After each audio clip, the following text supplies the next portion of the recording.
Hi, everybody. Thank you so much for having me. Should I ask, does anybody know that, or should I confess now that I'm a bit of a substitute? I'm a pinch hitter here. Should I not say? Anyway, somebody way more important with a far bigger title than me was supposed to, no, I'm just kidding. So there was somebody that was, there's a lot of us that can talk about cultural tourism. And I feel very lucky to be here. I'm actually from Wisconsin, so I feel very back at home here in the Midwest and in Michigan, and I'm really totally impressed with how many people are here today. We have an annual luncheon at in our organization, and we have an annual luncheon that's big. We have an annual marketing meeting, and it's about the same amount of people. I mean, this is a really big group of people, and you're rallying, and you're coming around arts and culture, and you're talking about it in the context of it being a business, of it being a creative industry, and it's very exciting to see. So I'm really happy and very honored to be here, and thank you so much, Deb. So, we're good? So, before I start, though, I just wanted to, can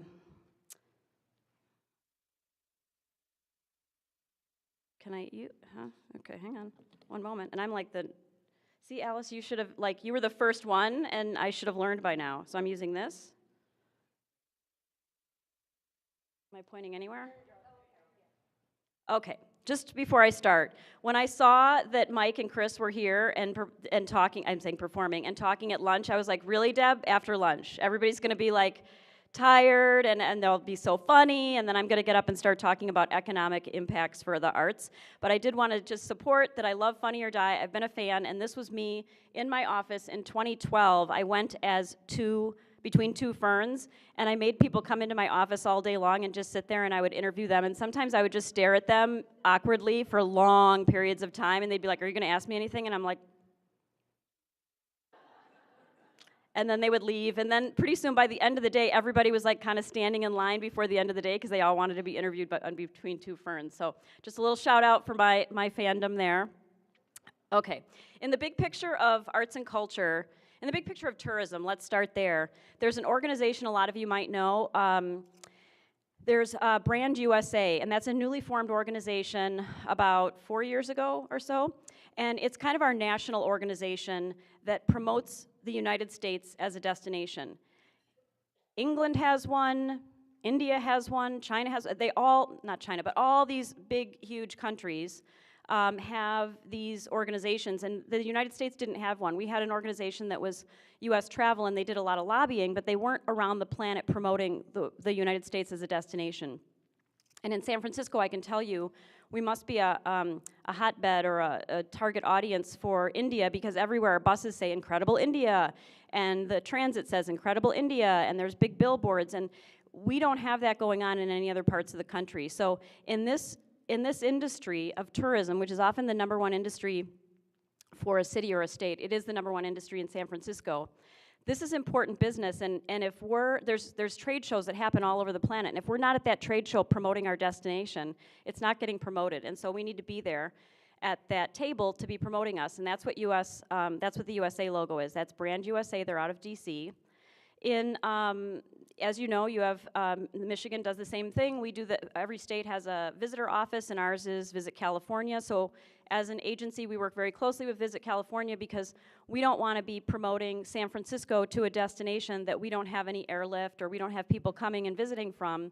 So we look to the state of California to tell us who's coming into the state, and then from there we look at what their interests are and we figure out how to get them to San Francisco. Some of this is very elementary to us. Some of it I thought I'd just sort of throw a big picture blanket over this whole process. So our organization is the Convention and Visitor Bureau. We renamed ourselves 4 years ago, to San Francisco Travel, and that was just a part of a brand initiative. We wanted to start being regarded as sort of a leisure destination. We identified that having the word convention and visitor and the word bureau wasn't resonating very well. And so we went through this brand process, and we have about 1,500 members of all different kinds of sectors. It could be caterers, it could be attractions like Alcatraz, and it's a lot of museums. And then our organization also works, we're a membership-based organization, but we also work with lots of things. So for example, we have a building called Coit Tower. It doesn't have an owner, it's run by Park and Rec, people want to go visit it, but there's not a way, like we can't say, hey, Coit Tower, can you become a member? You need to be on our membership list. So if people are looking for iconic architecture, it wouldn't turn up. And I just point that out because all of us have a lot of assets, and it might be something that's just painted on a wall down in an alley, and you have to figure out how to pull all those cultural assets together in one place so that people know what it is if they're going to a visitor bureau website to decide where they're going to travel or what they're going to do when they travel. So I'm going to now I've dialed it in specifically to arts and culture marketing. San Francisco in 1989 had a very important visionary, Carrie Schulman. She works for Grants for the Arts. It's a local organization that uses hotel tax to fund arts initiatives that are in the city. And she said, you know what, visitors are coming to San Francisco. It's a very popular destination, and there's a lot of art here. We should market the visitors. And so in 1989, she created a grant, gave the grant to a small nonprofit, and said, you promote the arts to the visitors that are coming to San Francisco. And that nonprofit was a well-intended organization of like 2 people, but it didn't necessarily have the channels to work to access all the convention attendees that were coming and so forth. So suffice to say, 2 years later, that relationship sort of dissolved. They took the grant and put it in the Convention and Visitor Bureau. So that would mean in 1991, we had the first city in the nation that actually had an arts and culture director at the table, so that all of our different departments, whether it was the tourism department promoting international tourism or our domestic groups and our convention convention department, actually incorporated arts and culture throughout the different channels of our business. So that's what I'm going to walk through now. The main thing we have to sort of do in San Francisco is we do have a lot of great things that we can offer, and we have a lot of great things that people can see and do, and we have to get really focused on it because we have to really treat it like a business. If I was Target, for example, I wouldn't say, oh, I'm not really sure, I might want to sell toothpaste, that might be a focus, maybe I'll put it, you know, out in the front aisle, or maybe we'll do shirts, or maybe we'll do more housewares. You've got people analyzing who's in the market, who's shopping there, what it is they want, and that's what they're putting forth. They don't have the ability to buy a whole lot of, like, they're not selling refrigerators, they're selling small appliances. They've identified their market, they've identified their brand and their audience, so that's what we needed to do. So essentially, I'm realizing that this is so, oh, I guess I can read it there, okay. So the main thing now is, that's been trending for a long time, is that we're talking about arts and its economic impact. So it's no longer enough to say, oh, but it's really great, it's really well intended, and we should really have more art, and it makes everybody feel good, except what Deb said, and that is that it's got a huge economic impact. So we look very closely at what that is, and we're actually measuring it now year over year. We also want to look at what we're going to do very strategically, and I'm just going to give you a couple of examples of that. And so this whole presentation is walking through that, how we actually position ourselves as San Francisco, who our audience is, what our messaging is. And then we did something that got tremendous success, and I'm gonna sort of run through this. We'll save questions till after, so you can ask me anything or pull aside. So, because I want to spend a little more time on the success story. And one thing I also want to point out is, there's something that we say in San Francisco quite a lot, and that's that we punch above our weight. And so, we're less than 1 million people, it's 7 miles by 7 miles, and it's 22 neighborhoods. So it's not like we have, which you can imagine, so it's not unlike what we're looking at in the room today. All those neighborhoods want to promote themselves in a way that's different from the neighborhood that's right next to them. And you've got the Haight-Ashbury, and it's next to Golden Gate Park, and Haight-Ashbury is going out, and they're having messages, and they're talking about the way they want to do things. But when the visitor crosses the street, they don't know that's Haight-Ashbury and that's Golden Gate Park. But Haight-Ashbury made a map, and it's different from the map at Golden Gate Park, and it doesn't line up because they're different scales, and they have the different bus routes on it. So it's a constant challenge for any destination to sort of link it all together. And I just make that point because San Francisco it's always on the top, 5 destinations in the United States to visit. It's a known iconic destination. We have a huge amount of people that visit and repeat. But I don't want you to think this isn't necessarily something that's going to apply to us. It's the exact same thing. It's like if you took San Francisco and stretched it out all over the state of Michigan, same issues, same kind of things that we all have to work on. And I have this in good accord because I have 7 counterparts around the country that are also arts and culture directors for a destination marketing organization. We all have this conversation all the time. So in terms of economic impact, we have some actual numbers. We did a study in 2010, which we're repeating. San Francisco has about $9 billion that we record in as our economic impact. So that's going to be the hotels and the transportation and dining and arts and culture and so forth. We took the study a little bit further and we identified, this was not a small study. This was 10 cities of the top tier cities that visit San Francisco, and we solicited 400 people in each of those cities and asked them a series of questions. And out of that, so that's 4,000 some people, out of that we asked them questions and we identified that of the pot of people that are coming to, pot of people, do you see how I just did that? San Francisco, pot, not so funny, you guys gotta wake up. It's Mendocino, but we have it too. So anyway, we identified that of that $9 billion, 1.7 of it was coming directly to the arts, and it was generated as a result of the arts. That's 20%, and that's more, as Sarah had pointed out, than all of the other attractions put together in terms of like sporting events and so forth. And this was a huge number, and this woke everybody up. And I'll tell you what, I got this number, and I wrote it out as a soundbite. I write about 5 or 6 sound bites a year, and I go around and I give it to the mayor, and I give it to all the supervisors, and I give it to the people that work for all the business improvement districts, and I'm like, this is your first or second soundbite. And it's gonna be their 10th, but at least I tell them it's gonna be your first or second. And by God, if the mayor didn't start putting this in all of his speeches. So now I found out like who writes all the speeches for all these people, and I'm just walking around going, this is the most important data you've got, it's arts and culture. So I'm trying to get people to just talk about it.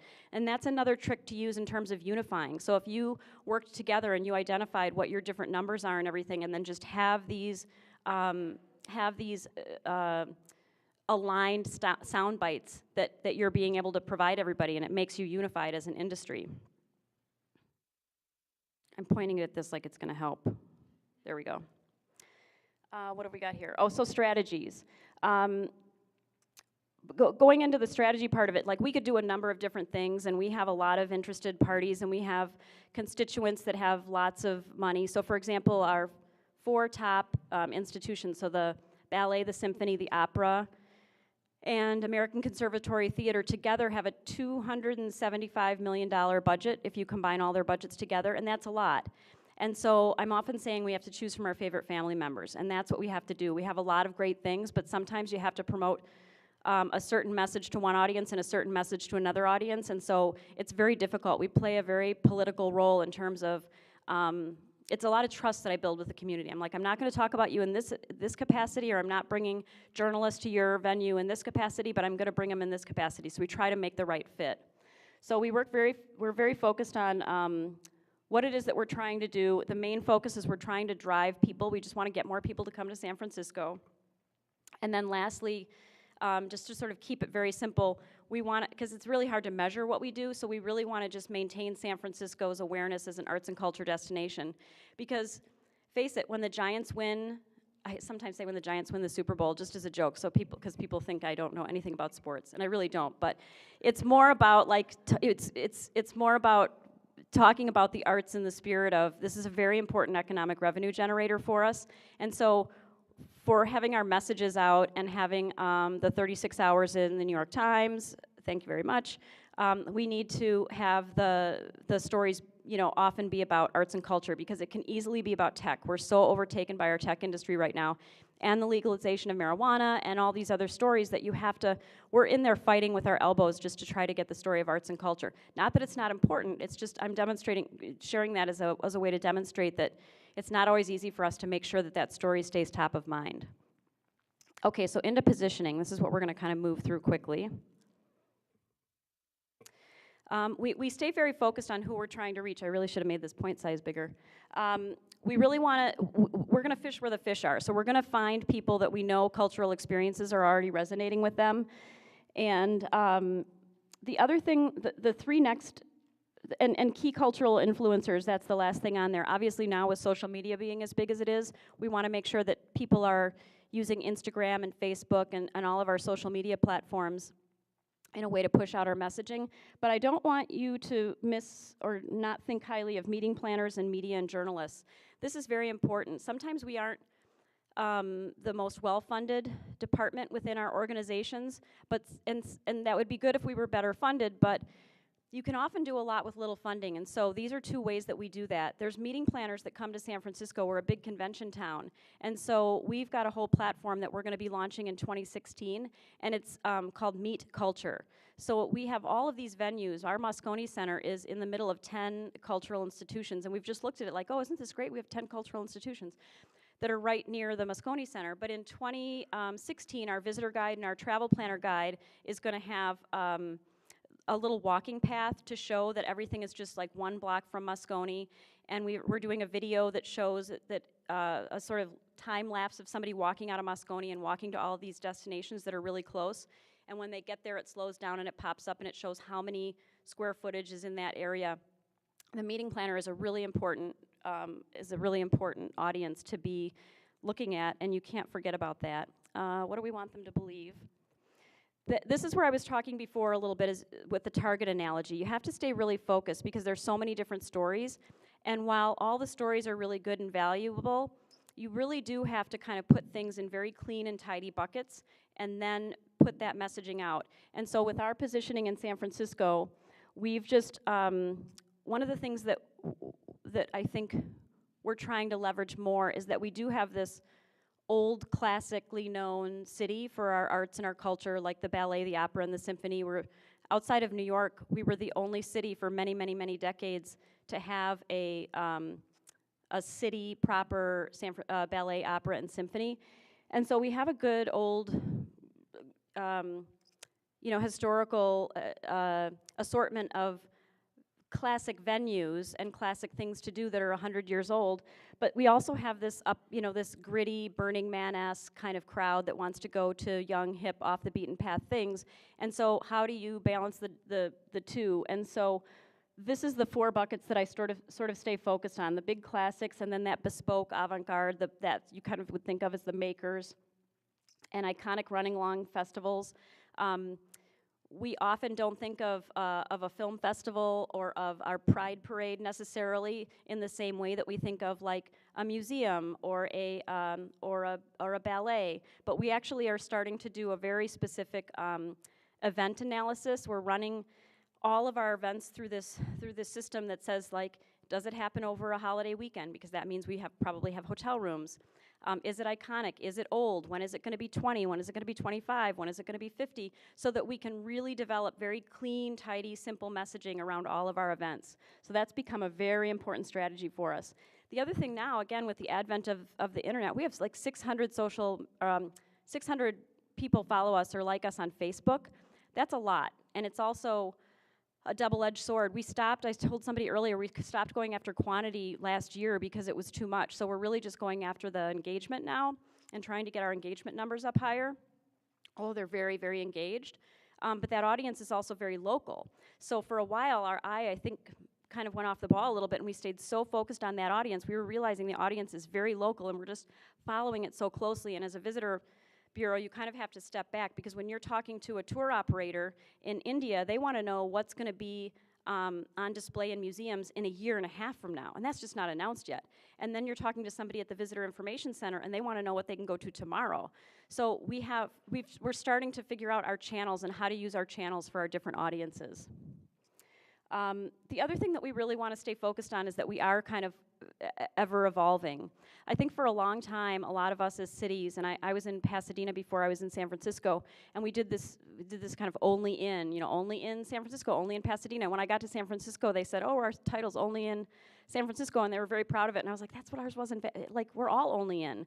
But it does really go to being able to tell the stories over and over again in a new and fresh way. So how do you tell the San Francisco International Film Festival story over and over again each year, and how do you make that fresh, and how do you make the story interesting?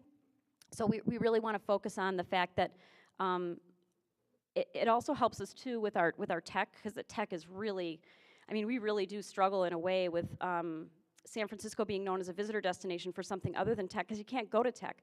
Now Twitter now has their offices on Market Street. It's a beautiful building, but you can't walk in and go, oh, it's Twitter, I'm here at Twitter. I mean, you just see the building and it's an office building, but people are making pilgrimages to come to San Francisco because they think they're going to be able to like go meet Mark Zuckerberg, which, by the way, moved into my neighborhood. So do you think the rents? I can't even. That could be a whole other topic. Okay. So perceptions we want to strengthen. I'm taking too long on these slides, so I'm just going to not read all of these. But basically, we want to make sure that that we're seen that we really are doing a good job with making sure the diversity of our destinations and our neighborhoods are put out there. And we also want to look at the long established museums and activities that are going on. The great thing about what you have to offer, whether you're an attraction or whether you're a city promoting an attraction or whether you're funding something, is that the arts are always changing. And so even though museums have permanent collections, that's good because people want to go revisit their favorite things in their permanent collections. But because it's always changing, it allows the Convention and Visitor Bureau to actually keep that message going, because you always need a fresh message in a Convention and Visitor Bureau. Like our visitor guide, it's kind of the same visitor guide every year. We just change the pictures and tweak it a little bit.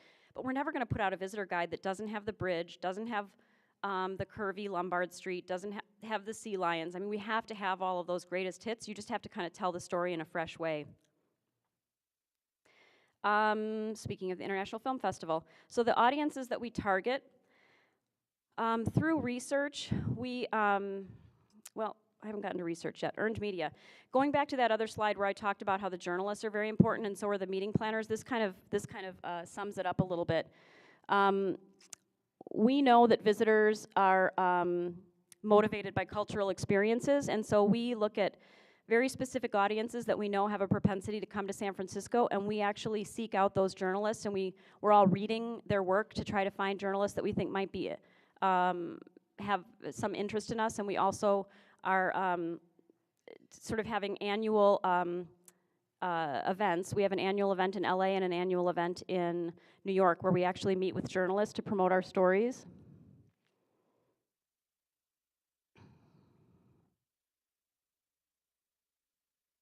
Tour operators are our next key audience. So I work with our tourism division, and when they're out at trade shows, and we have 13 offices around the planet, when they're in trade shows in those offices, they're talking about not only San Francisco as a destination with a bridge and Lombard Street, but also what the different arts and culture attractions have. So these are the cities that we are targeting. I'm going to really go through this quickly.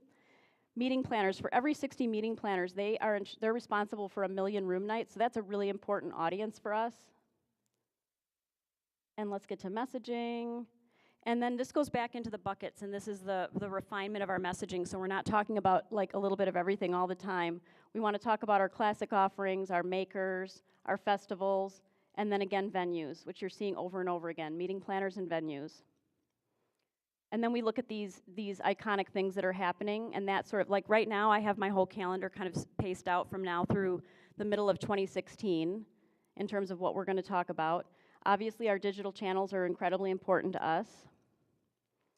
And then just lastly, this is the success story I wanted to share. In 2013, we were about to put out a press release. This is really quick, Deb, so don't get nervous. We were about to put out a press release. I'm not even kidding when I tell you, because I kept it, 37 pages long. Who's going to open that press release? Anyway, it was all about tree lightings and menorah lightings, and it was fabulous, and it was well written, and everything was really accurate. But we had just launched the Bay Lights. Has anybody here heard of the Bay Lights? Okay, cool. So it's the largest LED light installation on the planet Earth, and it was in San Francisco, and somehow it didn't make the lighting of the 37-page press release. We flipped the whole story really quickly. We started to tell the story about the Bay Lights, and we did that in 2013, and we did it again in 2014. We called it Illuminate SF. We had a whole effort around it to generate room nights. It was over the holiday. It was over the winter solstice. It was on brand for us because we have a lot of public light art, which I'll show you, and it was just very desirable and fundable.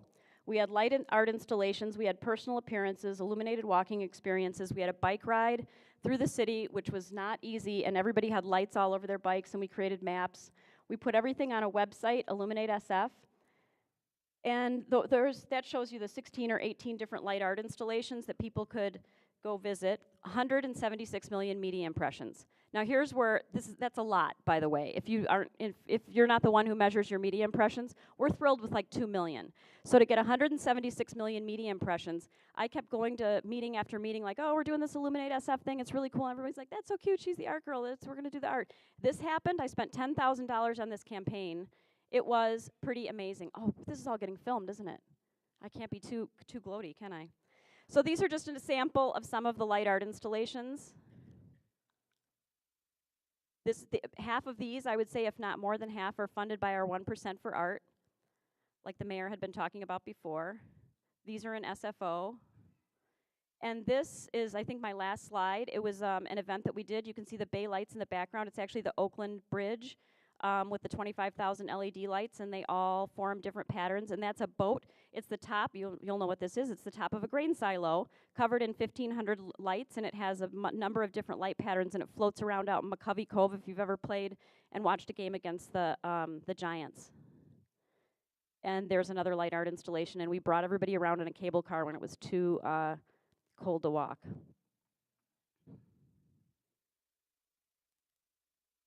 And we benefited from it. That's all you really need to know about that. And that's it.